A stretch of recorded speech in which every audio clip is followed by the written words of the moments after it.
All right, welcome to Locked On Warriors, everybody, your daily podcast on all things Warriors. I'm Wes Goldberg, Warriors beat reporter for the Bay Area News Group. Got a great show for you today. We're opening up the mailbag. Going to talk about Ben Simmons, the Warriors' plans for the mid-level exception, and the roles of the two rookies. It's all coming up next.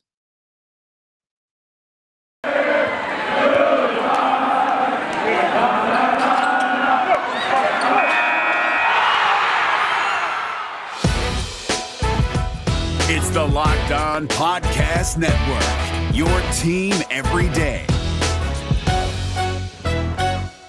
You are Locked On Warriors, your daily Golden State Warriors podcast. Part of the Locked On Podcast Network, your team every day.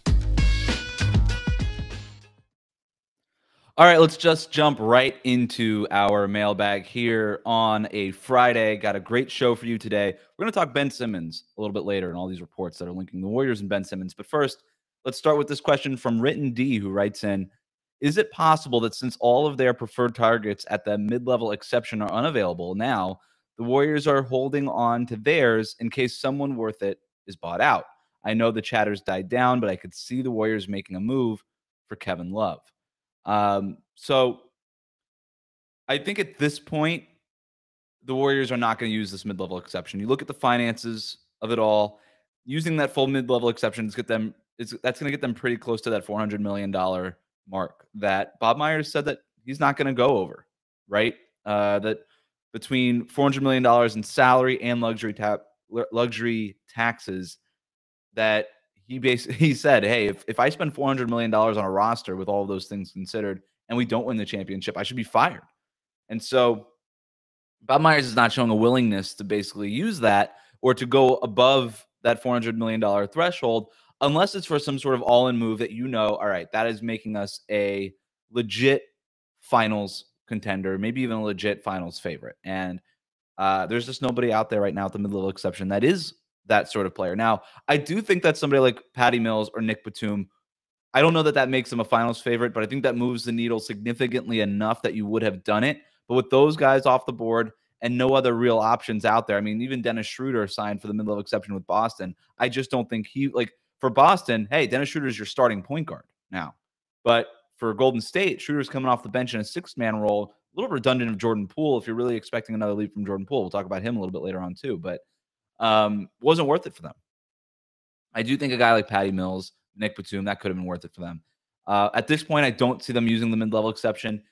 If somebody's bought out before the trade deadline, I could see them, depending on the player, I could see them using the taxpayer mid-level on that player. But we see time and time again that those guys that are bought out, yeah, they could be big names like Blake Griffin, maybe even a Kevin Love, but you so rarely see those kinds of players move the needle as far as the championship is concerned, who ultimately wins the finals. Now, I'm not saying that it's impossible. I'm not saying that the Warriors wouldn't do it.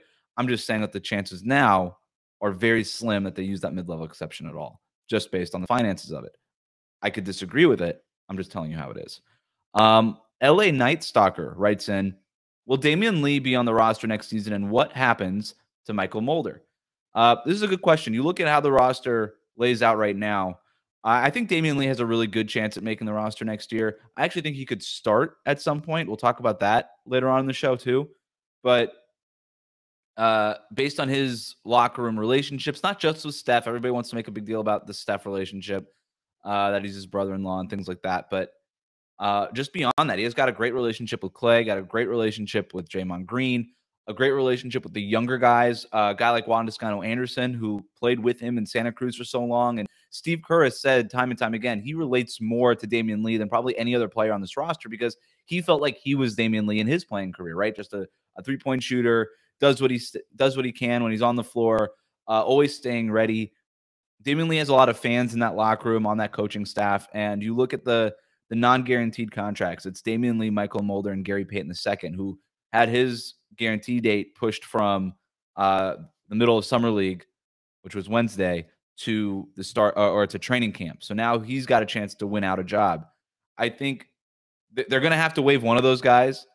I think Lee is safe. I think it comes down to Michael Mulder and Gary Payton. Do they want Mulder's three-point shooting and a little bit more versatility as far as what position you want to play him at? Or would you prefer to have Gary Payton, who can handle the ball and obviously defend the point of attack at an elite level, but is a non-factor offensively? I think we're going to have that. I think that's going to be determined in training camp. And maybe there's somebody else that gets in the mix. But between those three, I think Damien Lee is the safe one. Ryan writes in, do you think we will sign Isaiah Thomas? No, I don't think that the Warriors are going to sign Isaiah Thomas. There's been recent reports that Isaiah Thomas could sign with the Lakers, that they're going to be interested. But as far as what the Warriors need, look, I know that Isaiah Thomas is a big name, that Warriors fans are going to look at him the way that they looked at Jeremy Lin, but there's a reason that these guys are out of the league. Injuries have been a big concern for those guys. They're not healthy. They haven't proven to be able to stay healthy. Yeah, you like some of that stuff that they could do out of pick and roll, but the Warriors don't run a ton of pick and roll either. So I don't really know what their role on Golden State's offense is going to be. Defensively, there's huge concerns with a guy like Isaiah Thomas. And unless he's an elite scorer the way that he was when he was in the MVP conversation a few years ago, he just gives too much up on that end, right? And I just don't know if the Warriors, the way that they're constructed now, and you figure they're going to have some minus defenders coming into the ball game quite often, a lot more than they did during the dynasty years. I just don't know that you can afford a guy like Isaiah Thomas to be on the floor all that much. I don't know. So I don't see it happening. All right. We are going to talk about this Ben Simmons stuff here in a moment. But first, hey guys, so there's a few things in life that just aren't fun to talk about. One of them is excessive sweating. You know, when you're sweating through your shirts for no reason, it's embarrassing, isn't it? Some of you may know that, and I personally have dealt with this. When I speak in public, I can't help but sweat through my shirt. Now, listen, I know this isn't life and death, and there are much worse problems in the world, but let's be honest. In the moment, it feels like a big deal, right? Nobody likes to pit out during an important speech, during an interview, or a first date, God forbid. I'd much rather not worry about it, and that's why I use Sweat Block antiperspirant wipes. Sweat Block is a stronger and more effective form than most clinical antiperspirants. You simply apply it a night before bedtime, go to bed. The next morning, you wake up, wash, and go about your day without worrying about sweat. Guaranteed. I know this will sound too good to be true, but I literally only have to use Sweat Block once or twice a week, and it keeps me dry the whole time. No more pitting out. No more picking my shirts based on which one will hide the sweat better. And if you or someone you love is dealing with this, you can check out Sweat Block. Get it today for 20% off at sweatblock.com with the promo code LOCKEDON or at Amazon and CVS. Let's also talk about Bet Online, the fastest and easiest way to bet on all of your sports action. Baseball season is in full swing, and you can track all of the action at Bet Online. Get all of the latest news, odds, and info for all of your sporting needs, including MLB, NBA, NHL, and all of your UFC and MMA action. Before the next pitch, head over to Bet Online on your laptop or mobile device and check out all of the great sporting news, sign-up bonuses, and contest information. Don't sit on the sidelines anymore. This is your chance to get into the game as teams prep for their runs to the playoffs. Head to the website or use your mobile device to sign up today and receive your 50% welcome bonus on your first deposit. Bet Online, your online sportsbook experts.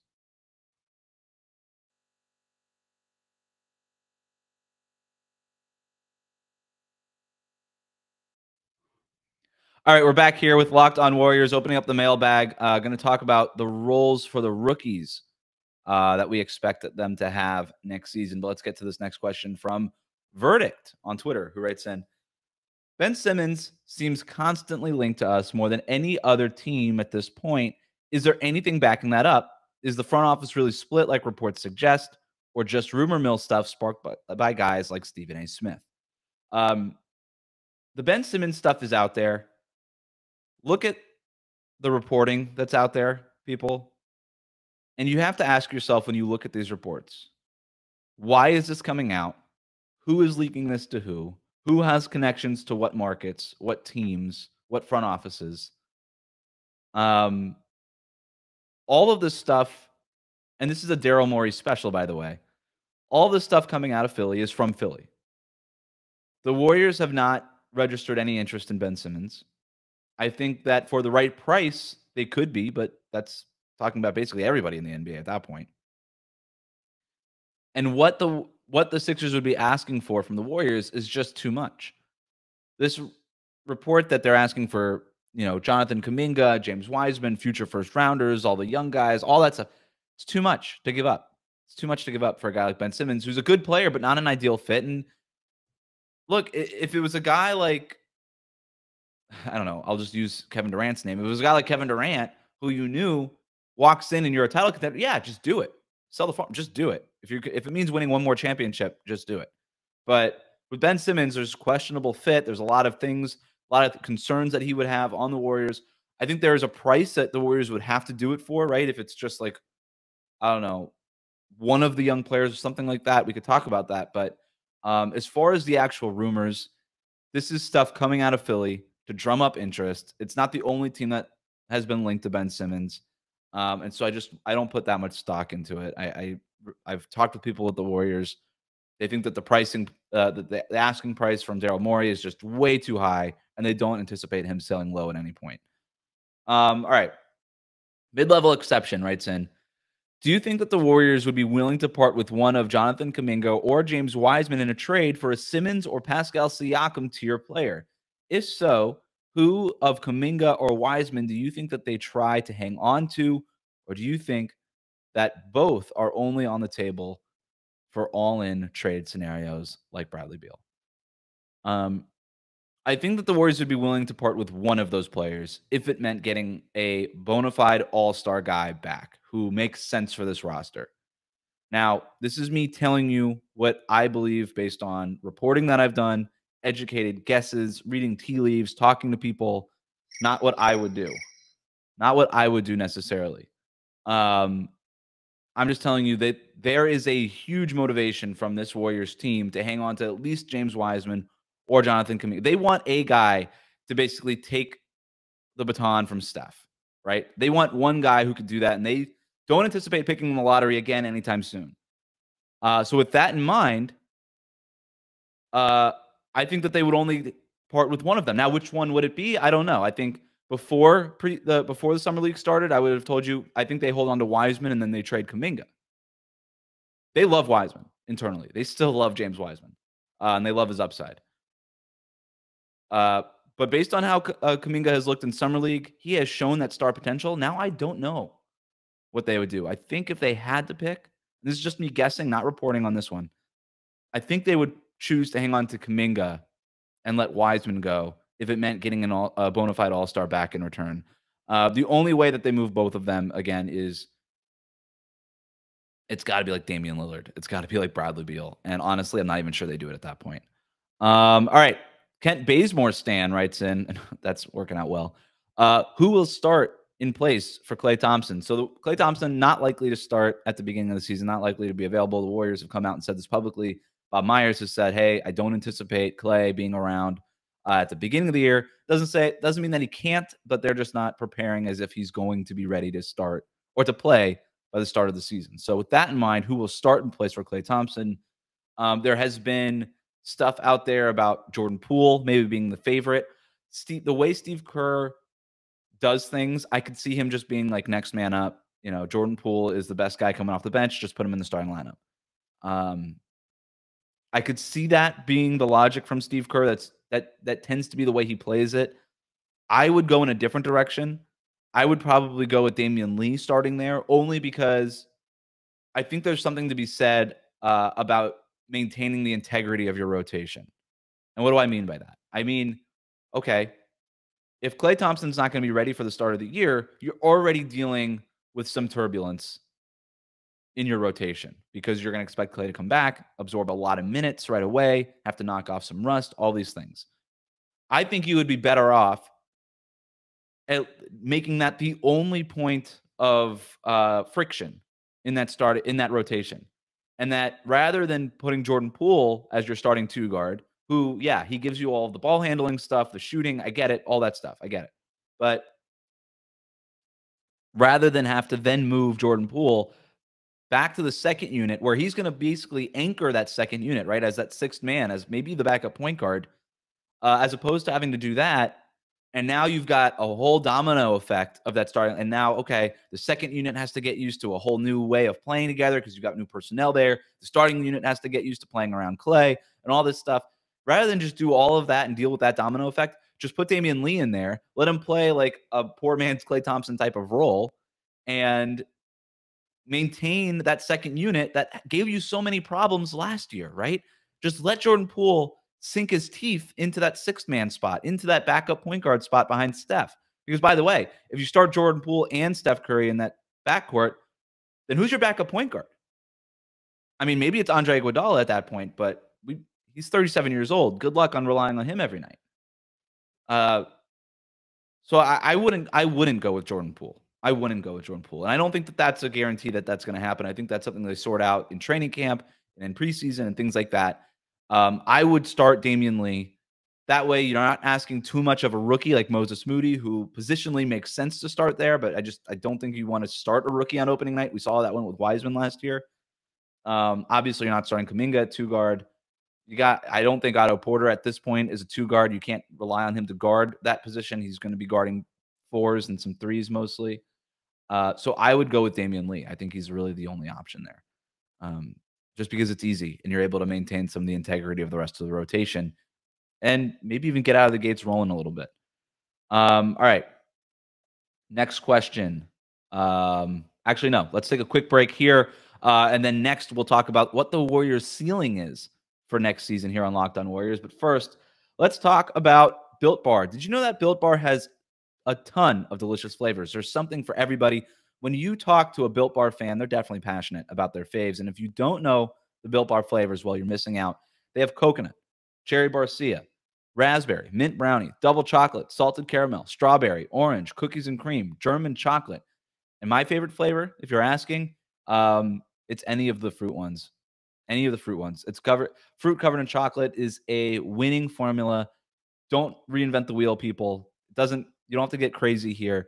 The raspberry one is a go-to for me. So is the orange. If you haven't tried all the flavors, you can get a mixed box where you're going to get 2 each of 9 flavors. So you could pick your favorites. Not only are Built Bar flavors the best tasting, they're also healthy too. Check out the macros: 17 to 18 grams of protein, calories from 130 to 180, only 4 to 5 grams of sugar, only 4 to 5 grams of net carbs. Amazing flavors, all tasty, all healthy. And if you order today, you get the grasshopper cookie or raspberry or whatever you like. Built Bar is the official protein bar of the U.S. track and field team. That's pretty cool. Go to built.com. Use that promo code locked15. That's the promo code locked15, and you'll get 15% off on your order. Again, use that promo code locked15 for 15% off at built.com. Let's also talk about Headspace. Wouldn't it be great if there were a pocket-sized guide that helped you sleep, focus, act, and be better? Well, there is. And if you have 10 minutes, Headspace can change your life. Headspace is your daily dose of mindfulness in the form of guided meditations in an easy-to-use app. Headspace is one of the only meditation apps advancing the fields of mindfulness and meditation through clinically validated research. So whatever the situation, Headspace really can help you feel better. Overwhelmed? Headspace has a 3-minute SOS meditation for you. Do you need some help falling asleep? Headspace has wind-down sessions that their members swear by. And for parents, Headspace even has morning meditations that you could do with your kids. Headspace's approach to mindfulness can reduce stress, improve sleep, boost focus, and increase your overall sense of well-being. Why wouldn't you do it? All that stuff sounds great. Headspace is backed by 25 published studies on its benefits, 600,000 5-star reviews, and over 60 million downloads. Headspace makes it easy for you to build a life-changing meditation practice with mindfulness that works for you on your schedule, anytime, anywhere. People, I am telling you, this stuff works. I have downloaded the Headspace app. I've used our promo code. I use it 5 times a week, Monday to Friday. I use it every day. I'm telling you, it's life-changing. I wake up, I do 10 minutes, and I just feel so much more focused and lasered in, locked in for the rest of my day. It is worth the time. It is worth downloading the app. You deserve to feel happier. Headspace is meditation made simple. Go to headspace.com/lockedonnba. That's headspace.com/lockedonnba for a free 1-month trial with access to Headspace's full library of meditations for every situation. This is the best deal offered right now. Go to headspace.com/lockedonnba today.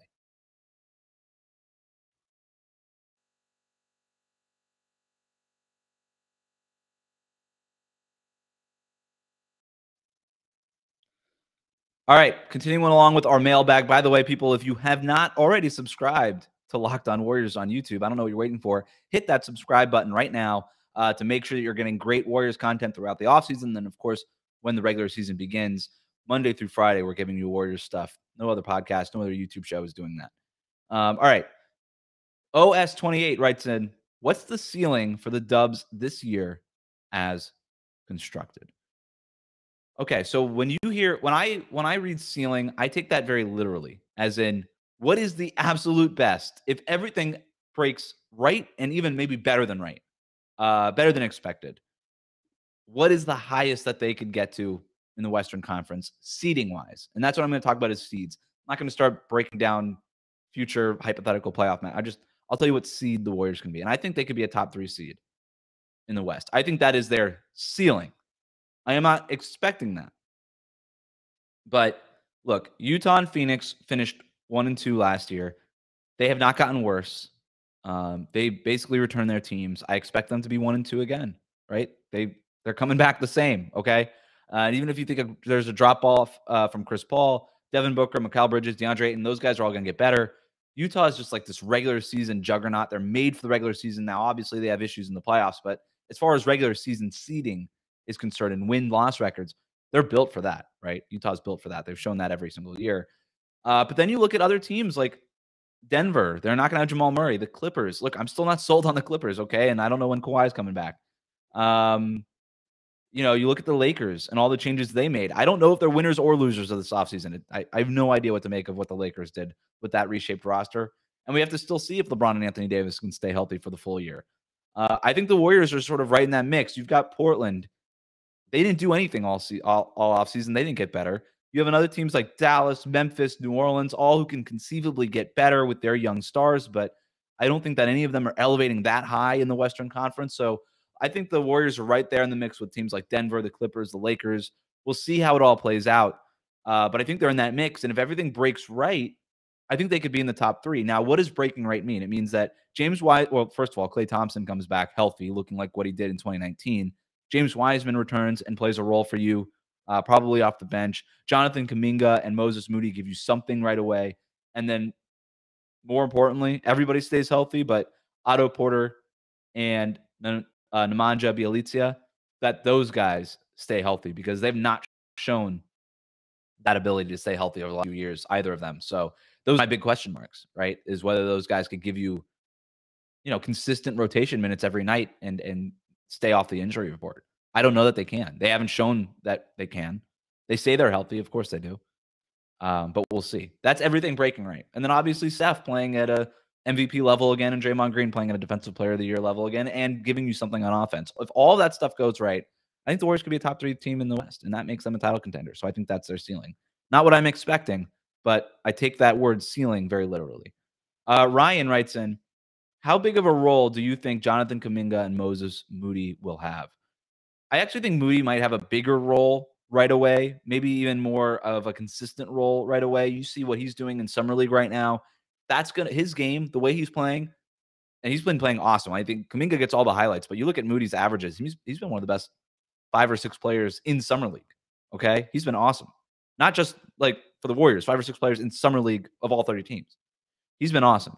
I think that role that he plays is going to translate a lot easier to what he's going to do at the NBA level. Doesn't need the ball, runs the floor, can defend relatively well.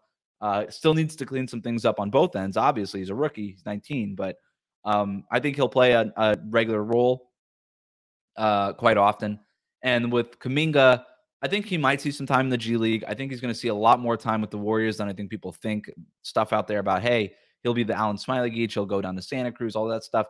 No, that's not going to happen. I don't even know how much he's going to learn playing in the G League. You want him to figure out how to play next to Steph and Klay and Draymond. You don't want him being the man in Santa Cruz and then having to completely reshape his game every time he gets called up to Golden State.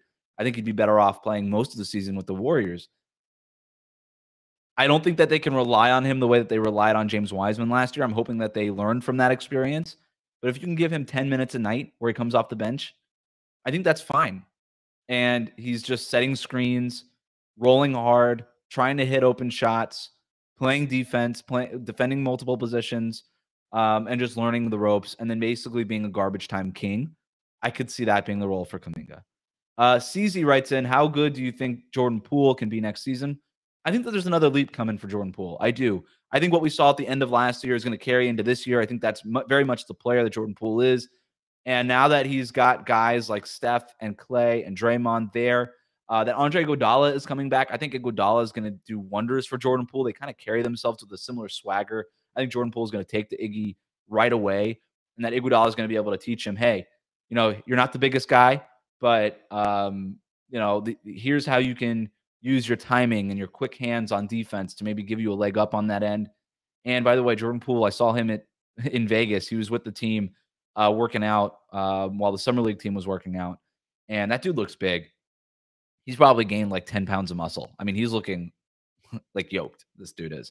So that's going to help him defensively and offensively. I think he's going to get to the line a little bit more. We've seen the ability for him to get to the rim. If he can play a little bit more physically, get to the line, that's going to be easy buckets, a lot more easy points for Jordan Poole going forward. So, yeah, I think there's probably another leap for Jordan Poole coming forward.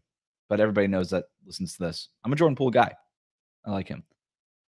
Anyway, that'll do it for us today. Thanks to everybody for listening and to subscribing. Again, if you haven't subscribed on YouTube, hit that subscribe button right now to get content every single day on the Warriors. Going forward, it's probably going to be 3 times a week, but we'll get you content when you need it. And of course, we're a Daily Warriors podcast going into the regular season, the only one that's around. So make sure you are locked in for that. You can find me on Twitter at WC Goldberg. You can email me questions to wgoldberg@bayareanewsgroup.com. All right, that'll do it for us today. We'll see you next time.